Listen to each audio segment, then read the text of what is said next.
पुण्यश्लोक अहिल्यादेवी होळकर यांच्या 299व्या जयंतीनिमित्त पुण्यश्लोक साम्राज्य सामाजिक संघटनेच्या वतीने पुण्यश्लोक अहिल्यादेवी होळकर यांच्या पुतळ्यास दूध अभिषेक पुष्पहार अर्पण करून संपूर्ण भारतीयांना शुभेच्छा देण्यात आल्या।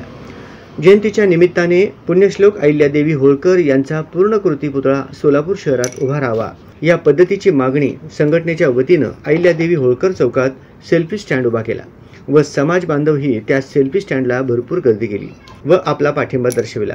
लढा पुण्यश्लोक साम्राज्याचा अभिमान सोलापूरचा या पद्धतीचा घोषवारा त्या सेल्फी स्टँडवर होता।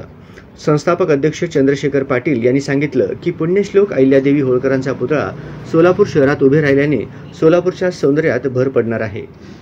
तसेच येणाऱ्या नव्या पिढीला पुण्यश्लोक अहिल्यादेवींचा बलाढ्य इतिहास समजणे काळाची गरज आहे। खास करून मुलींना व महिलांना पुण्यश्लोक अहिल्यादेवी होळकरांचा इतिहास, त्यांचा शौर्य, त्यांचा त्याग, त्यांचा बलिदान याचा अभ्यास झाला पाहिजे व अहिल्यादेवींचे विचार प्रत्येकाच्या मनात रुजावे याकरिता पुण्यश्लोक साम्राज्य सामाजिक संघटना सदैव प्रयत्न करेल व सर्व समाजाच्या घटकांना घेऊन काम करेल। या प्रसंगी शेखर बंगाळे, अनिकेत पाटील, निखिल घोडके, राकेश उमदी, प्रवीण चाफा कारंडे, संदीप कांबळे, ओंकार कोरे, अहिल्या प्रतिष्ठानचे साई पालवे, राजमाता प्रतिष्ठानचे सिद्ध निशानदार, मल्हार प्रतिष्ठानचे योगेश तरंगे, महासंग्राम प्रतिष्ठानचे पवन खांडेकर, आकाश नागणकेरी, प्रवीण बंडगर, रोहित बंडगर, मल्लिकार्जुन मैत्रे आदी उपस्थित होते।